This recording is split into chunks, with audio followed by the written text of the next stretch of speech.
Tonight on CBC Vancouver News. Calling for justice. So for us, to be vocal to make sure that this was not repeated on Canadian soil. Dozens of Sikhs in BC rally outside the Indian consulate. Plus, racist posters seen in Coquitlam. It was offensive in the extreme. It was stupid. Widespread condemnation of posters advertising for a whites-only social group. And the weather system BC needed. This has been called a fire season ender for parts of BC's coast. What the bomb cyclone could bring as rain soaks the region. This is CBC Vancouver News.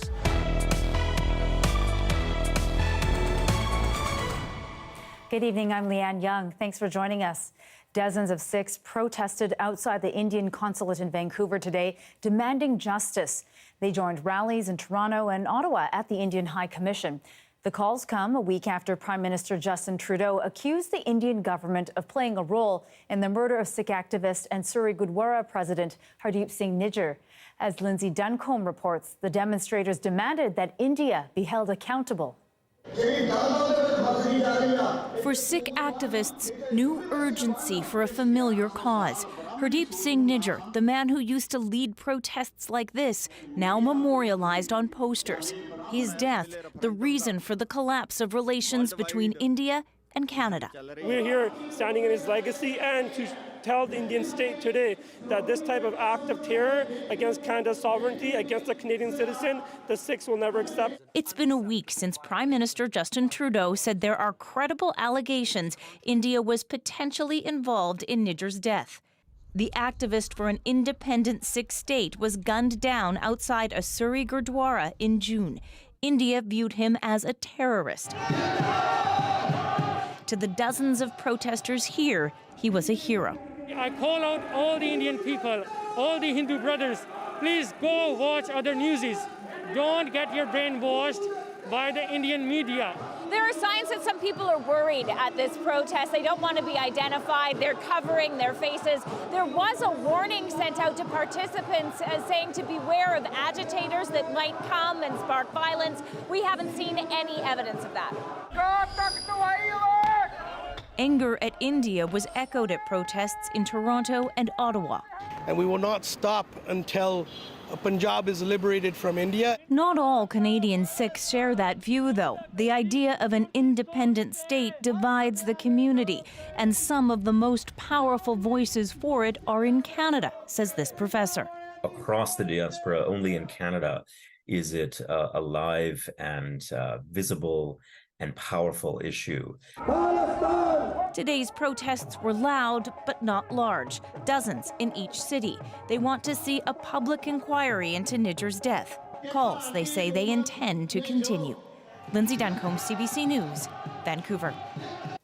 Ottawa's diplomatic fight with India is causing growing concern in India's Punjab region. Some in the Sikh majority state fear they could be caught in the middle of rising tensions. India has already suspended visa services for Canadians. The concern in Punjab is that Canada could do the same. And as Salima Shivji reports, that would be another blow to the many families and students who travel between the two countries. On the streets of Amritsar in the heart of Punjab, there's a quiet unease over the diplomatic tensions between India and Canada.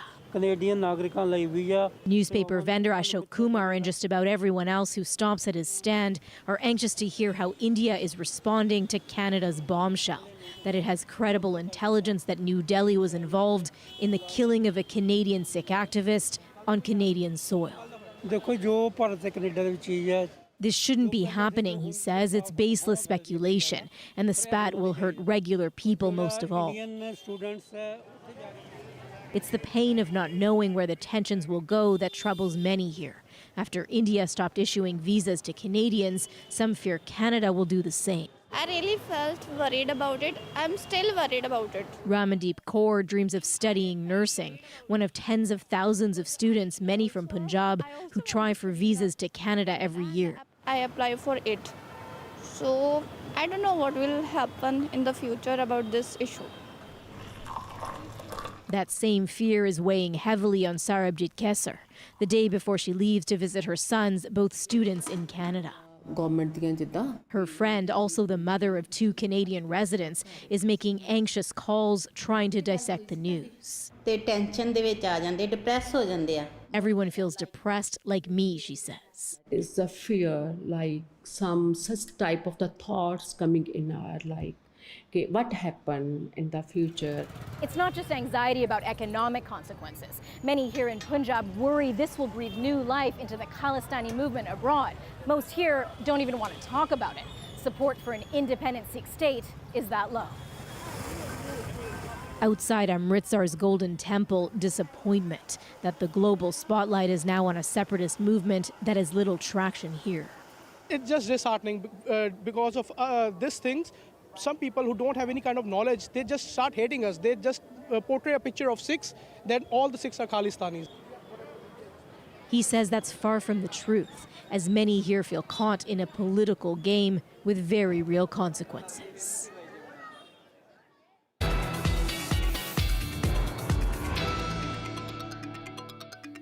Our first fall storm is sweeping across the south coast today, bringing with it traffic closures on the Lions Gate Bridge, thanks to this alarming sight.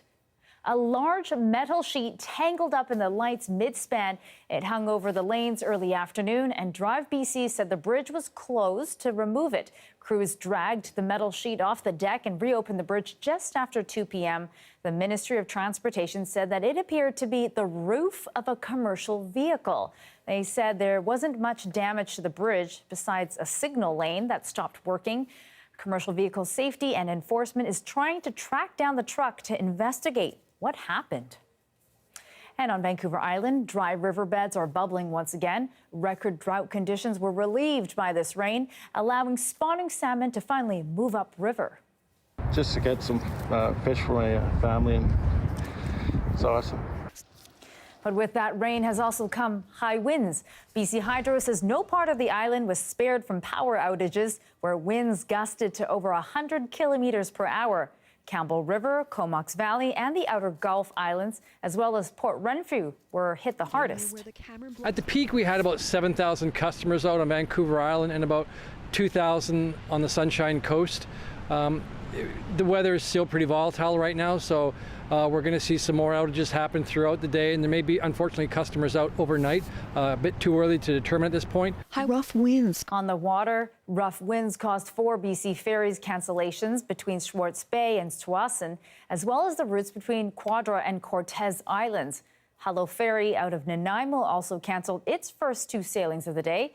Environment Canada is warning there's more stormy weather to come. Atmospheric rivers, heat domes, those are terms us British Columbians have become familiar with in recent years. But there is a new extreme weather term BC residents should start getting to know: bomb cyclones. What does that mean? And how does it affect us right now? CBC's weather specialist Darius Madavi breaks it down. Well, it finally happened. The return of rainy, stormy weather here in BC. And with it comes the return of terms like bomb cyclone to headlines. Luckily, it's not as scary as it sounds. Now, cyclone is another term that gets a bit of a bad rap, but it's just a low pressure system where the winds are swirling around that center of low pressure. Now, a bomb cyclone is a specific type of cyclone where the pressure in the center drops really quickly. So if you take a look here, see how these bars are all spaced out? And then over just 24 hours, see how close together they get? That means that the system is developing extremely rapidly. This also has names like bombogenesis or explosive cyclogenesis, which are cool, but don't tell you much. Now, bomb cyclones are fairly uncommon, usually forming in fall and winter, but they can bring extreme winds and really heavy rainfall. The bomb cyclone that we're seeing right now is expected to bring wind gusts over 100 kilometers per hour for parts of BC's coast, and rainfall up to 150 millimeters for some parts of Vancouver Island. On the bright side, this has been called a fire season ender for parts of BC's coast, just because of how much rain there's going to be. But given the historic drought conditions that we're in across the province, much of that water is just going to run off, raising the risk of flooding, and the extreme winds could cause these drought-stricken trees to just fall over. So there are some dangerous conditions, so please be careful. And Darius Madavi joins me now live. So Darius, we sent you out into the bomb cyclone. Where are you and how's it feeling out there? We're on top of Vancouver Public Library. It is feeling gray and wet, and I know this was your idea, so thank you so much for that. We are getting some of the rain here, but right now it's just a drizzle. It was pouring a bit more earlier today around noon, but we have calmed down a little bit. Meanwhile, things have picked up for some parts of Vancouver Island, so let's take a look at the radar. You can see here some of that rain moving over the island. It's heavy in some places, and that is just one of the things that this bomb cyclone, if you want to use that term, is bringing. We also have some extremely heavy winds that are still, or strong winds, sorry, that are still happening on the island and off the coast, in some places gusting as high as 80 or 90 kilometers per hour. Some of these wind warnings have been dropped by Environment Canada, but others are still in place, especially on the central coast and the North Island. So keep a watch out for that, especially considering how dry things have been, how drought-stricken the trees are. Those could come down fairly easily. And of course, we need to keep an eye on the rain, because even over the next 48 hours, tomorrow is the last day the system will really be bringing full force, but remnants of it will still be around Wednesday and Thursday. So we can take a look here and see a lot of that rainfall accumulating over the next 48 hours. Still seeing as much as 150 millimeters in some of these places on the island. Places that have already seen upwards well into the double digits of rain over the last 24 hours. So we'll have to keep a lookout, because we are definitely at risk of flooding in many of these places just because of how dry the ground is. All right, Darius, we're going to hear from you again in a little bit. Thank you. In the meantime, do stay dry out there. Thanks, Leanne. Just outside the BC legislature, a flag was raised to honor Indigenous people who attended residential schools.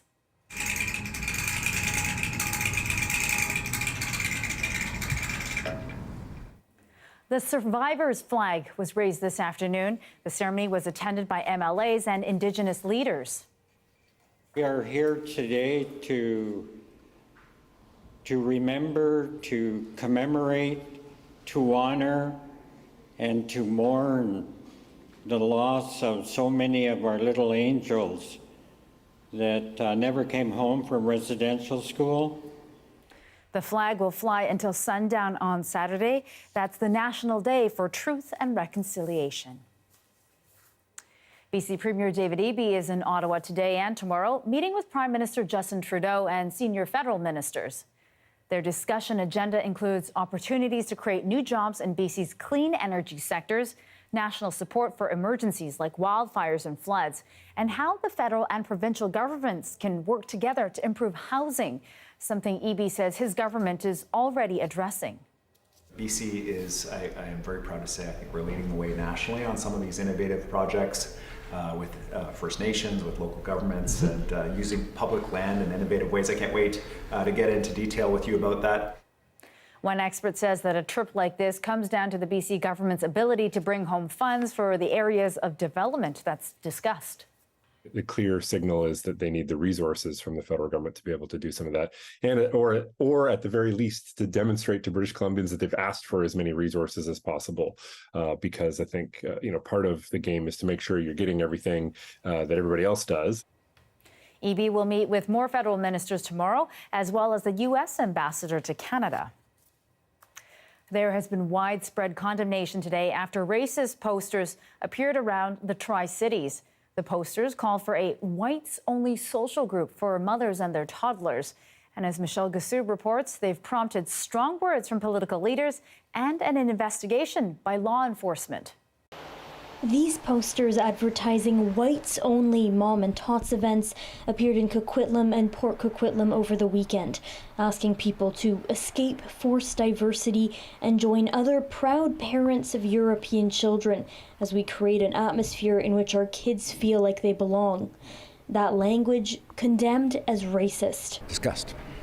Yeah, pure and simple. Coquitlam's mayor said bylaw officers were quickly sent to remove all posters, though most had already been ripped down. It was offensive in the extreme. It was stupid. It was like it was written not to advance a cause, but rather to inflame. Port Coquitlam Mayor Brad West said his city also acted quickly to remove them, tweeting, "This vile garbage isn't welcome in our city or anywhere else." RCMP are now investigating where the posters came from. They're not tied to a specific daycare or organization. CBC News contacted the group through the email address provided on the sign, but received no response. The Telegram channel they linked to has now been deleted. You're teaching your children hate. You're teaching your children exclusivity. The Anti-Racism Coalition of Vancouver says groups like these are fringe, but increasingly common. They said there are now more white supremacist websites per capita in Canada than in the US. I'm not surprised at all, because wherever there is an engagement of people talking about racism, talking about rights and equal rights, talking about representation, talking about equity, diversity, inclusion, you're going to find a backlash. Advocates and leaders offering reassurance their communities will be open to all. You are welcome, not just welcome, you are loved. Anyone with information is asked to contact the RCMP. Michelle Kassoub, CBC News, Vancouver. 174 deaths are being attributed to BC's ongoing toxic drug supply crisis. It marks a small drop year over year and the lowest monthly total since June of 2022. But it still equates to over 5 people who are killed in our province per day. Vancouver and the Fraser Valley saw the largest number of deaths, while the highest per capita totals were in the Northern Health region. Men in the age range of 30 to 59 were those most likely to die. Chief Coroner Lisa Lapointe continues to call for urgent action. Improvements in the quality and reach of harm reduction and evidence-based treatment services are essential, as is the critical need to ensure that those at risk of dying can access safer, regulated drugs. If we cannot implement these changes, our loved ones will continue to die.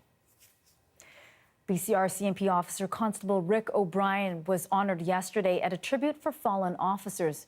He was shot and killed on the job in Coquitlam last week. Prosecutors have charged a 25-year-old man with first-degree murder. And as Claire Palmer tells us, the memorial comes during a record year for law enforcement deaths.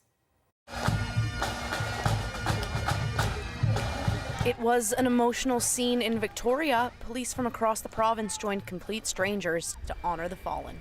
All of us, every single one of us, want to go home at the end of our shift, home to our loved ones and home to our family. And I think that officers are thinking about that. The recent death of Constable O'Brien weighed heavy on the minds of many. It's been a difficult year for police in BC with the death of Lien Yeung not even a year ago. Her name was unveiled on the memorial at the Bastion. Next year, Rick O'Brien's name will join hers. The RCMP lost an officer, but the community also lost a friend and protector, and that can hit home for a lot of us, knowing all the good things they try to do to keep us safe.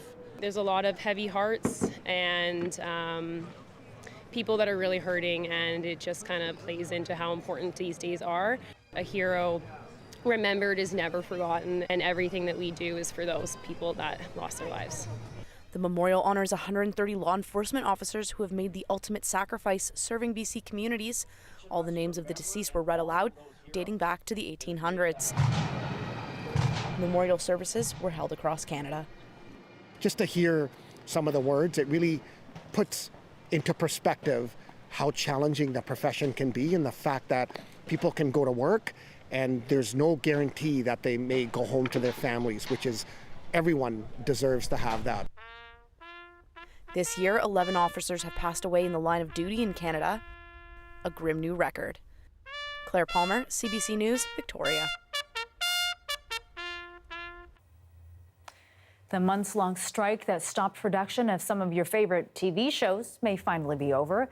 The union, representing 12,000 screenwriters, has reached a tentative agreement with Hollywood studios.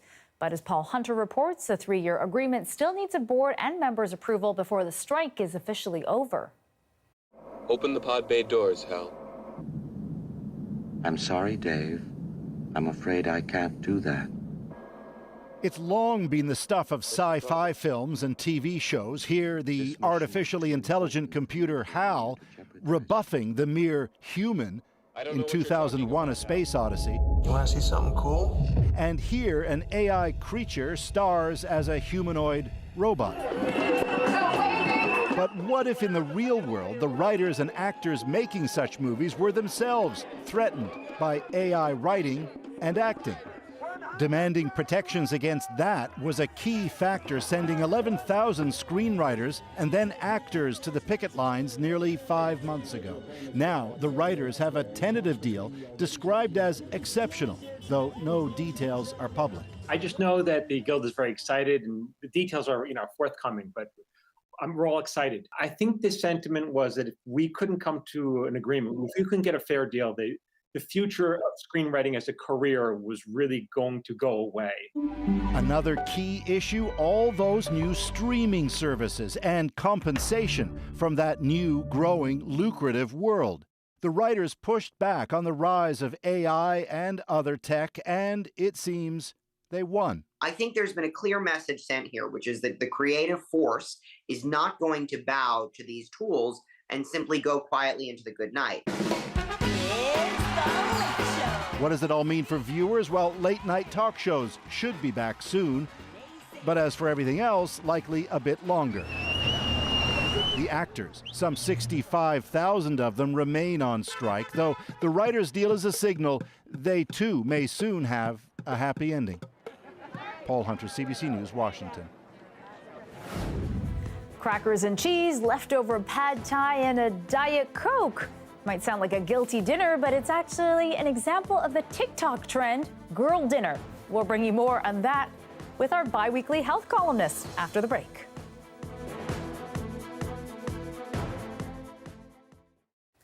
And thanks for watching our commercial-free live stream. The Great Canadian Beer Festival takes place in Victoria every September. But as Corey Bullock tells us, this year it hit the road and traveled to the Kootenays with a showcase of breweries from across the country. A celebration of flavor. The Kootenays is a great spot for craft beer. There's lots of great representation from the Kootenay region here today. And community. People have completely embraced, obviously, the buying local and supporting local, and the breweries are now, with their tasting rooms, meeting places, and they're also basically a sense of community pride. So people really have embraced it. For 29 years, the Great Canadian Beer Festival has taken place in Victoria. And for the first time, they're on tour, bringing dozens of unique breweries and their beers to Cranbrook. There's so many new breweries around here that it's a great chance for everyone to kind of get together and meet each other and see what the local scene is like. Craft beer makers from across the country are showcasing their brews, but the event aims to highlight Kootenay breweries. British Columbia is an amazing, remarkable craft brewery landscape. I think, of course, Canada is known for craft beer, but BC has some really good craft breweries. We really wanted to represent the Kootenay region with the booths that are here today. Folks from Fernie, Revelstoke, Kimberley, Cranbrook, and beyond were pouring up a bevy of beverages. The place is packed. We've been pouring lots of beer. The craft brewery movement has boomed across the country in the last 50 years, with brewers using unique flavors and techniques to get the perfect pint. And the Great Canadian Beer Festival hopes to showcase that. The craft beer industry is definitely alive and thriving. I know COVID was a hard time for everyone, but getting back into events has been really fun, and we feel very supported by the craft breweries, and I hope they feel supported with us as well. She adds that bringing the festival to Cranbrook is a dream come true and looks forward to touring the event again in the future. Corey Bullock, CBC News, Cranbrook.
Imagine this. You get home from a long day at work, starving, but no energy to cook. You find a can of chicken soup, a pear, and a juice box in your kitchen. But is that really a meal? A girl just came on here and said how, like, in medieval times, peasants had to eat nothing but bread and cheese and how awful that was. And she was like, that's my ideal meal. This is my dinner. I call this girl dinner.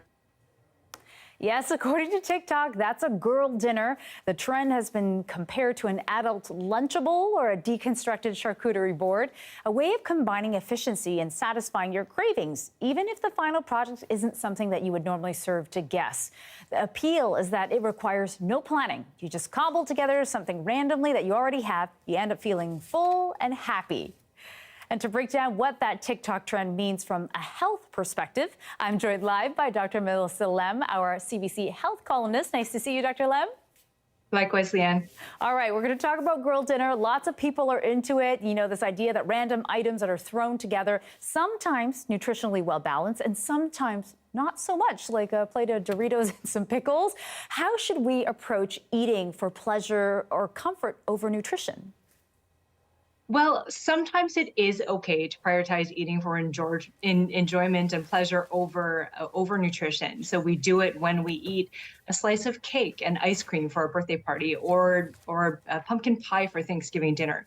So when you eat for pleasure in moderation, not only does it give you a boost of dopamine, which is a feel-good neurotransmitter, but it also helps you feel less deprived, which research shows can help you stick to a healthier diet in the long run. What's important to remember, though, is not to go overboard. As long as, say, breakfast and lunch hit all the major food groups, a girl dinner isn't necessarily unhealthy. I think we also need to remember that tasty and nutritious are not mutually exclusive. Yes, that's right. I'm looking at some of this viz that we have of these girl dinners people having. I'm like, that looks pretty good for you. You know, you got some meat, some cheese, some veggies. Okay, so the trend is all about piecing together small bites. Are there health benefits to eating smaller meals more often in the day as opposed to fewer, heavier meals? Well, that question has really been hotly debated. So in the 1980s, we used to think that grazing and eating small meals more regularly actually kept your metabolism revved up, but the evidence doesn't really support that. So humans are usually opportunistic eaters, and when you eat more often, that gives you more opportunities to consume more calories. But on the other hand, some busy people might not have time to sit down for 3 big meals a day, or they might have a medical condition like heartburn that makes it difficult for them to eat big meals. So the bottom line is that for most people, how many total calories you eat and how nutritious your food is matters more than when you actually eat it. Oh, that's really interesting. I didn't know about that update in the research. So curating a girl dinner has a lot to do with what specific flavors and textures a person's like craving in that moment. And from a health perspective, what can our cravings mean? Do they mean anything? Well, Leanne, over 90% of us have cravings, and there are a huge variety of them out there. So how about I just go over a couple of the most common ones? So number one, very common, sugary and fatty foods like cookies or chocolate bars. One reason you might be craving them is because of stress or anxiety, because when you eat simple carbs in particular, they release dopamine in the brain, which makes you feel better temporarily, but then often causes a crash after and more cravings. And also premenstrual syndrome and lack of sleep can do the same kind of induction of this kind of craving. And then second, salty food. So if you're craving salt or actually just food in general, this might actually be a sign that you are dehydrated because thirst and hunger can feel similar. So try drinking a glass of water first and see if that craving lasts. Okay, this explains my afternoon cookie craving all the time. Okay, so last question for you. Critics of the girl dinner trend, they worry that it can cultivate habits of disordered eating, you know, putting aside well-rounded meals and less effort into meal prep when you're alone. How can these habits be potentially harmful? Well, the first thing I want to say is that a low-maintenance girl dinner isn't necessarily a bad thing, but when you start grabbing processed food like chips and candy and pop all the time, that can increase your risk of nutritional deficiencies, depression, obesity, and even cancer. But if over the course of a day you're meeting your calorie needs and following Canada's food guide with half your diet being fruits and vegetables, a quarter protein, and a quarter whole grains, it is possible to eat small meals with minimal prep and stay healthy. All right, some great tips. Thank you so much, Dr. Melissa Lem, as always. Thanks, Leanne. Calls to resign, why Canada's Speaker of the House is under fire and why he's not backing down just yet. That's next.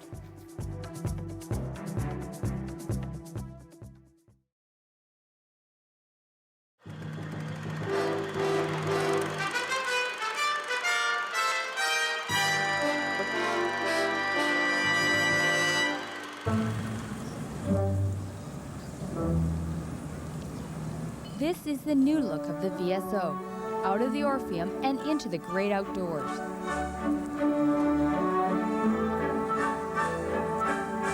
The 60-year-old Vancouver Symphony Orchestra has never before dared to have a facelift. This year, it's undergoing a complete overhaul.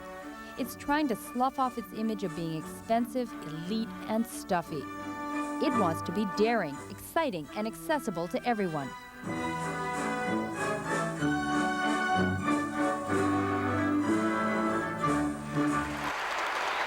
When the VSO folded last winter due to a long financial struggle, something drastic had to be done. Are you going to spend $26 for one night, or are you going to spend $26 to buy 2 CDs that'll last you forever? This spring, 38-year-old Dennis McDonald was brought in to create a dramatic new image for the VSO. It's his company's job to fill a minimum of 2,000, or 62% of the seats for every performance next season. It's not something that people are anymore going to need to be fearful of or intimidated by. It's Peter McCoppin and the Vancouver Symphony live at the Orpheum. For a lot of years, people considered the conductor, someone you don't approach, you don't talk to. He comes out and he's in his tuxedo and that's all that happens. McDonald's group got about $175,000 of federal grant money and 8 weeks to come up with a way to turn the symphony around. Their scheme began with an innovative idea to take the entire 80-piece orchestra out in English Bay on a barge during the Sea Festival fireworks. This weekend, another unorthodox performance in a parking lot at Granville Island drew almost 4,000 people. Oh, I think it's wonderful that the average person gets some exposure to the symphony they probably wouldn't otherwise have. Do you normally go and see the symphony? No, but we've already been talking about it because of the marketing strategy. It's so good. Good afternoon, Vancouver Symphony. Suzanne speaking. Just 2 days after ads for the new season ran in the paper, phones are twice as busy as they were last year. We're having trouble with the lines are jamming. We've got so many people phoning, so when they do get through, they're concerned that they're not going to get what they want. And they're happy. They've seen the stuff that we've been doing outside.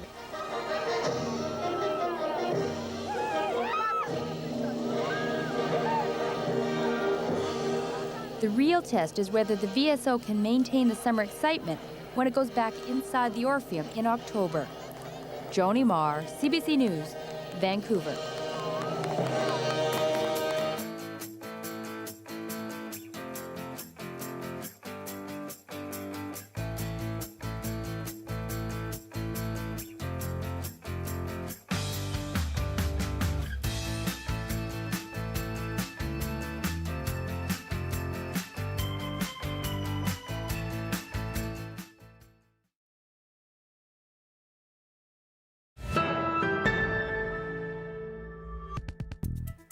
House of Commons Speaker Anthony Rota is facing multiple calls to resign. He has apologized for inviting a Second World War veteran who fought in a Nazi unit to Parliament on Friday. As Catherine Cullen reports, the mistake has become a source of international embarrassment. The weight on the Speaker's shoulders was apparent as he headed in to acknowledge a serious mistake. I wish to apologize to the House, and I'm deeply sorry that I've offended many with my gesture and remarks. It happened on Friday during Ukrainian President Volodymyr Zelensky's visit. Anthony Rota honored Yaroslav Hunka, a 98-year-old Second World War veteran from his riding. He's a Ukrainian hero, a Canadian hero, and we thank him for all his service. What Rota says he did not know is the man he invited Parliament to applaud had been part of an SS unit under the command of the Nazis.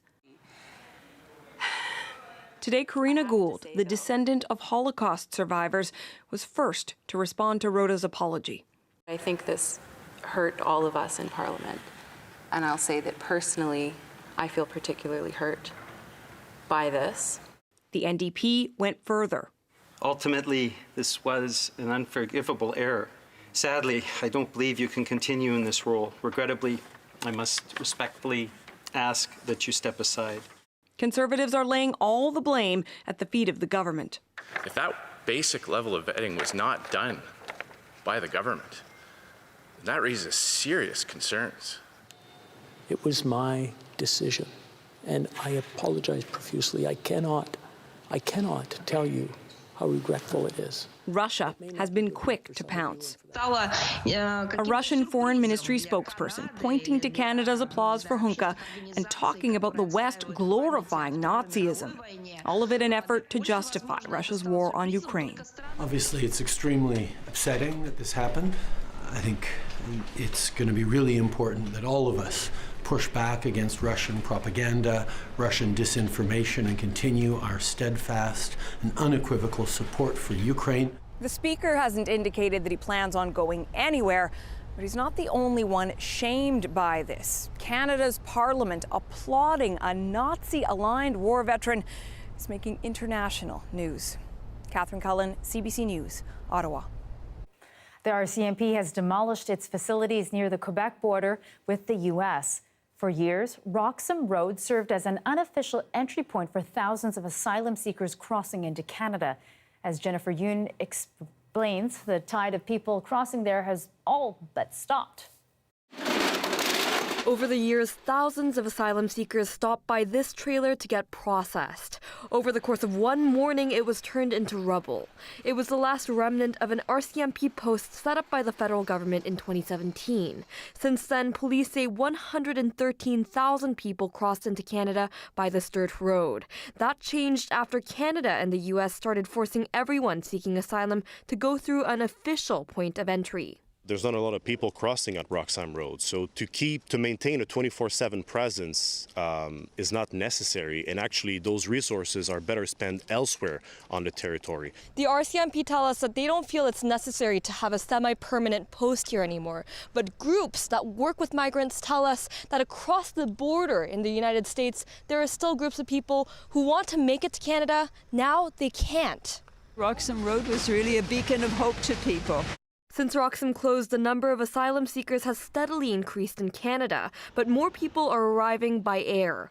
This local refugee advocate says that means some people are being left behind. They're finding themselves in Plattsburgh bus station without material resources, and very often people are sleeping on the streets. Meanwhile, the mayor of the small town where Roxham Road is located says she's happy those who live there will get back their peace and calm, but she still expects to see some people try and cross in her town. There always been some people who's trying to cross the border through the woods, so it will be the same. Police say they will still carry out regular patrols and camera surveillance on Roxham Road. Jennifer Yeung, CBC News, Saint-Bernard-de-la-Colle.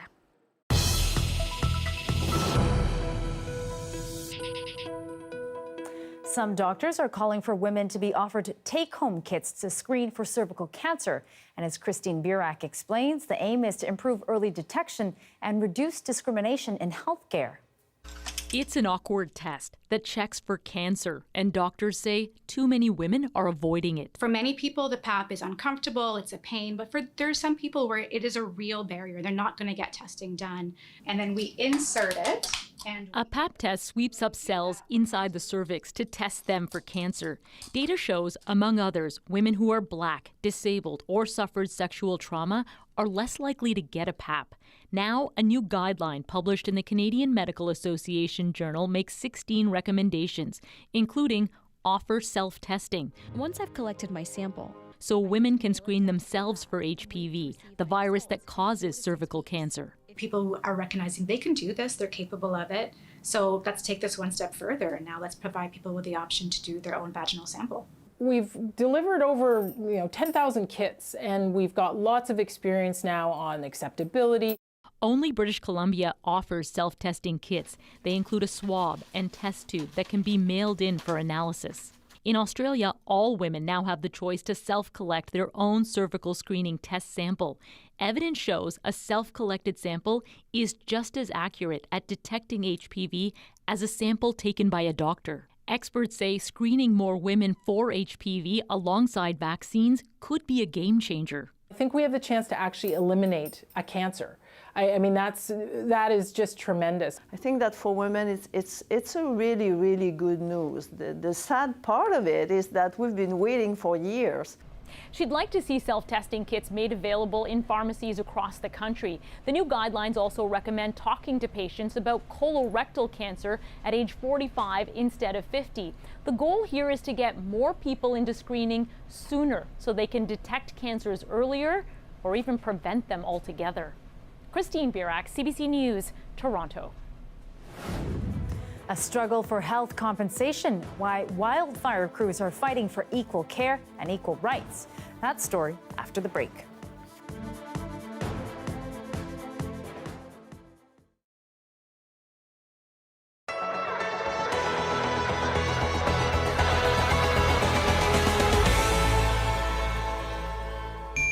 Since I was a child, we always looked to the sky.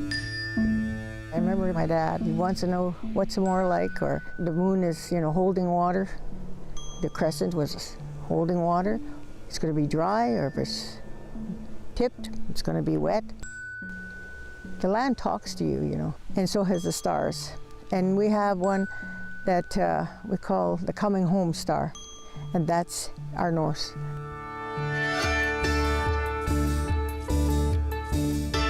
So part of the initiative was to have a trail system developed coming from our gathering center, from our lodge, and working its way out towards the domes here and that. So this is one of our domes here that we've newly opened to the public as far as rentals, and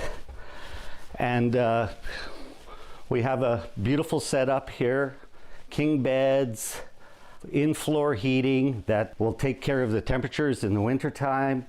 We have a beautiful shower area down in here, washroom facilities. In this corner here, we have a little kitchenette with, of course, running water, fridge, and such that takes care of the needs first thing in the morning for everyone. So there are 8 domes in total. There's 6 singles and 2 doubles, and one is an assisted living dome as well. The dome areas, the indoor garden, the potable water treatment plant, and all the infrastructure in the neighborhood of $6.2 million. When you're living in the city, you don't get to see much stars. Out here, this is a dark sky area. We're very lucky. It's a special experience.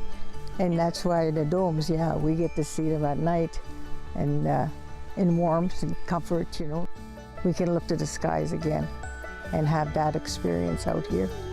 And that is very special.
Hey, I'm Johanna Wagstaff. And hi there, I'm Rohith Joseph. And we're asking for 10 minutes of your day to go through the 10 things that the UN recommends we can all do when it comes to climate change. Please don't leave. No. And also, the things aren't new.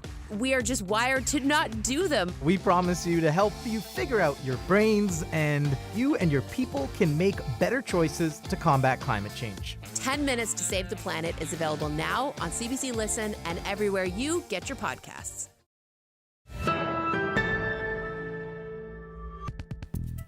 "2023 has been Canada's worst wildfire season on record. It's been extremely difficult for firefighters on the front lines. Many end up suffering long-term health effects. Yet, as Katie Nicholson reports, wildland firefighters in some provinces are struggling to get compensation for serious illnesses. This one's 2017. Kim LeBlanc lugs heavy binders from a decade-long fight to get compensation for her husband. Tom LeBlanc fought wildfires for 35 years. He loved it. He was like a Dalmatian. He'd sit on the front seat of that fire truck and wait for the call. But when he developed non-Hodgkin's lymphoma, he found out he wasn't covered by the same legislation as other firefighters in Ontario. And the legislation specifically excluded forest firefighters. Across Canada, if municipal firefighters develop cancers associated with the job, they're covered by presumptive legislation, making it easier to get compensation. But outside of BC, Manitoba, Nova Scotia, New Brunswick, and Quebec, wildfire fighters are excluded from that legislation. Tom LeBlanc died in 2010. Kim promised him she'd keep fighting. He said, nobody should have to go through this. This is his medical record. In 2018, the Workers' Compensation Board finally agreed Tom's work was a probable, significant contributing factor in his illness. I always expected to be woohoo and throw a party, and I was not. It was awful. It's never going to bring him back. You do breathe a lot of smoke and eat a lot of ash. Former wildfire fighter Simon Chateauvert says he had nowhere to turn when he lost a kidney to cancer, something that would have been covered if he were an urban firefighter. You know, it was my missing a kidney because of firefighting. And as the evidence that wildfire smoke is dangerous grows, change is coming. It's just been so in-your-face obvious in recent years that this particular subset of firefighters is facing such severe threats that it can't be ignored. That's Tom sitting there. For families who've had to battle for coverage, this message to governments. Stand up, put your big boy pants on, and let's see how we fix this. So others don't have to go through what her family did. Katie Nicholson, CBC News, Toronto. And our weather specialist, Darius Madavi, joins me again. So, Darius, I see you've got your hood on. So does that indicate it's a little rainier than it was when we first talked to you? It's more or less the same. Just this time I remembered to run the wire down my back before putting on my coat. So, you know, you live and you learn. TV things, right? But you can see, yeah. Just a few drops here in Vancouver right now, but still very gray. You can see behind me the Tri-Cities getting a little bit more. You can see that low cloud, plenty of showers coming for them. And if we take a look on the radar across BC, you can see that the rain is even making its way into the interior. Likely some good news in terms of the wildfire danger. They're not getting the winds that we're getting on the island right now. Just plenty of rainfall coming, especially around Kelowna and Kamloops. Not making its way as much up further north yet, but over the next few days it might. Still waiting to see on that. Just depends if we can break through a little bit of high pressure that's sitting over top of the more northern parts of the province to get that rain over there as well. But over the next 48 hours, we are expecting to get some rain, potentially missing parts of central BC, but definitely making its way into especially the northern piece, so the northeast definitely are likely to get some rain. You can see here the southern interior still expecting some more rain, so good news there in terms of the fire danger. Again, this might be a fire season ending rainfall for the coast, but depends how much of it makes its way into the interior. That'll determine how big an impact it has in there as well.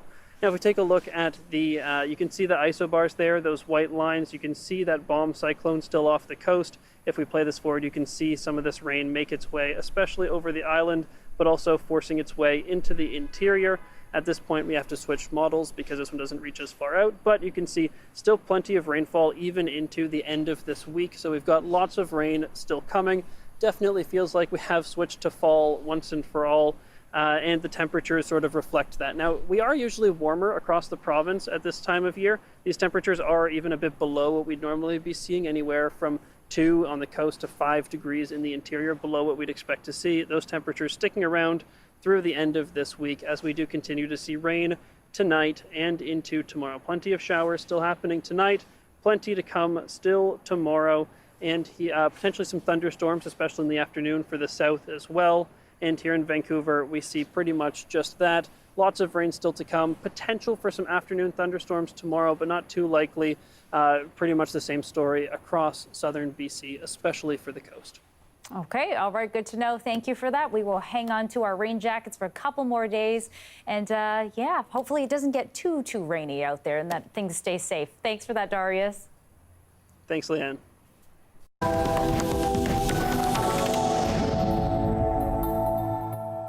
A powerful blast today in Nagorno-Karabakh has wounded more than 200 people. It happened as displaced ethnic Armenians were in line to get gas while fleeing the disputed region. As Briar Stewart reports, thousands have been trying to get out after the Azerbaijan military took control. Along the road out of Nagorno-Karabakh, the exodus continues as thousands seek refuge in Armenia. I want to cry right now as I speak, this mother says, because I left everything. And in the middle of the humanitarian crisis, local officials say an explosion at a petrol station wounded at least 200 people as they lined up for fuel before trying to leave the long-disputed region. People were fleeing in lorries, buses, and cars, everything they could. Nagorno-Karabakh is internationally recognized as part of Azerbaijan. Last week, that country launched what it called an anti-terrorism operation. Armenia says more than 200 people were killed in 24 hours of fighting before it ended in a ceasefire. But residents fear the violence is far from over. Armenia considers this part of ethnic cleansing, something Azerbaijan denies. These pictures were taken near the checkpoint by an Armenian Canadian. Virtually every single person I spoke to tells me that they feel ripped away from their land because this is where their parents are buried, their grandparents, their great-grandparents. Around 2,000 Russian peacekeepers are stationed in Nagorno-Karabakh as part of a deal with Armenia, but that relationship has soured. Armenia's president blamed Russia for not doing more to avert the crisis. Moscow fired back, accusing Armenia of trying to cozy up to the West. Meanwhile, Turkey's president is backing Azerbaijan. And right now, I think all eyes should be on the border between Armenia and Azerbaijan, because again, violence has created the slippery conditions, a massive insecurity, and both Turkey and Russia are trying to keep the West out.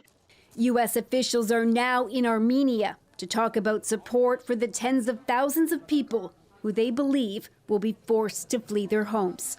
Briar Stewart, CBC News, London. BC Culture Days kicked off over the weekend. It's a 3-week festival for cultural communities to gather, enjoy some food, and connect with their heritage. More on that event after the break.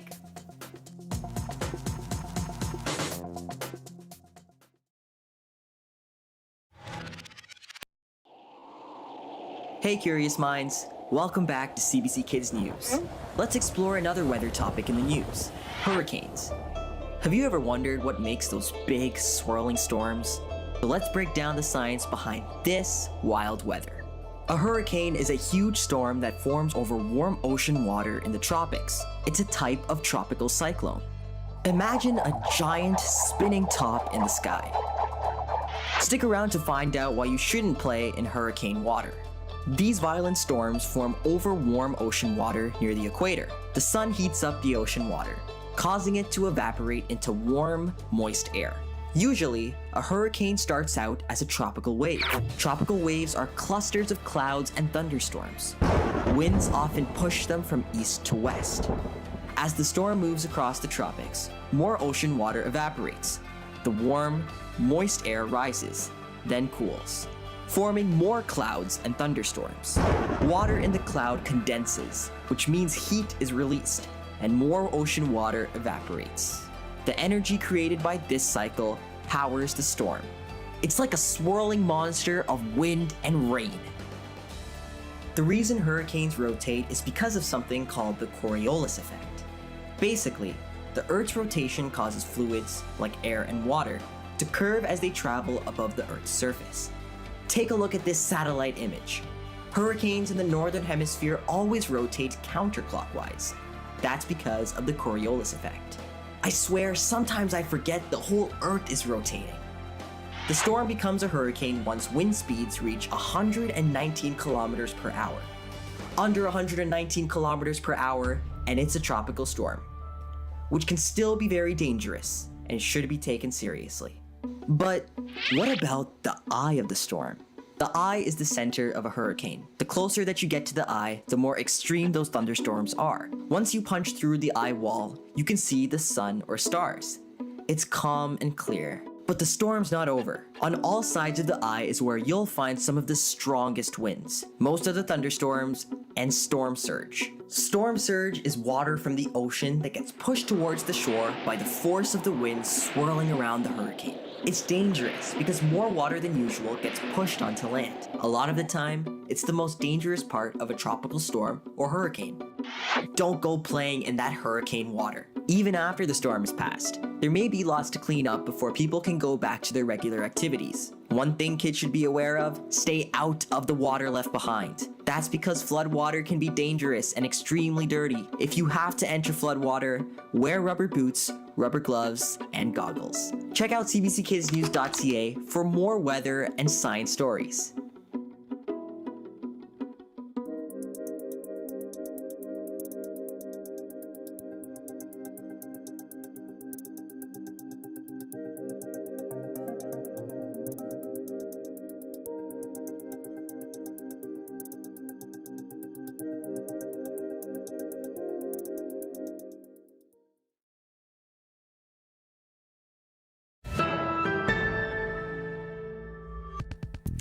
Crowds of people will be celebrating all things arts and culture at this year's BC Culture Days. The 3-week festival is free. It's a welcome attraction for attendees, and as Janella Hamilton explains, it's also a platform for emerging artists across the province. Artsy Candle Co. They make a lot of really cool candles with a lot of nostalgic scents. When Lei Chan moved to Canada at the age of 6, she says it was difficult to integrate into the community, leaving her longing for a place of belonging. Our parents immigrated here and we were raised to assimilate. So this is our way to reclaim what we know of our culture. Chan co-founded the first ever Kamayan Festival in BC, a space for Filipino-owned businesses to showcase vibrant food, art, and heritage free of charge. There are a lot of barriers, especially for children of immigrants and immigrant families, in terms of joining these markets. Sometimes the fees to join them make it hard for small businesses. We're doing pork belly with shishito, the chicken feet with a spicy barbecue sauce with banana ketchup, and then fish balls dipped in it like a sweet chili sauce. From pulled pork adobo and chicken feet to Filipino coffee with 100% of profits going to farmers back home. Every day we eat breakfast, but we don't really know where the food comes from, right? So it's so important that to honor the farmers by putting their names in front of the pack so you know whom it comes from. For Ro Apelis, creating and selling beaded jewelry with freshwater pearls is one way they help financially support their family in the Philippines. Feels good to do what I love and then support the people I love. This year's BC Culture Days is featuring more programs than ever before. 480 events, presentations, interactive workshops, and community celebrations. Emerging artists are also appointed each year as ambassadors. Many of them represent underrepresented communities, so we have a very diverse group of artists that we're working with this year. And they're working around the theme of access, inclusion, and resilience. On Granville Island, community members taking in a little flamenco flair. For me, the song form is the solo flamenco, and that's what moves us as a dancer. BC Culture Days runs until mid-October, with hundreds of events taking place across the province. Janella Hamilton, CBC News, Vancouver. A Lakota First Nation artist has been awarded this year's $100,000 Audain Prize for BC's Most Distinguished Artist. Dana Claxton works with a wide range of mediums, including film, video photography, and performance art. She centers her work on exploring Indigenous beauty, something she says is important while facing the hard truths of reconciliation. You have to think of, how did we get there? Yeah. And, my own family's been impacted by how did we get there. So I'm interested in looking at that, unearthing it, but also, recovering from it. In addition to Claxton's big win, the Audain Foundation also gave $7,500 travel grants to 5 visual arts students. Wonderful to see her work being recognized. Very important. All right, that's it for us tonight. Thank you for joining us on CBC News at 6 this Monday. To remind you, you can always watch us on CBC Gem. That's our free app. Dan Burrett will be here at 11 o'clock after the National, and Anita Bath will be back in the chair tomorrow. Have a good night.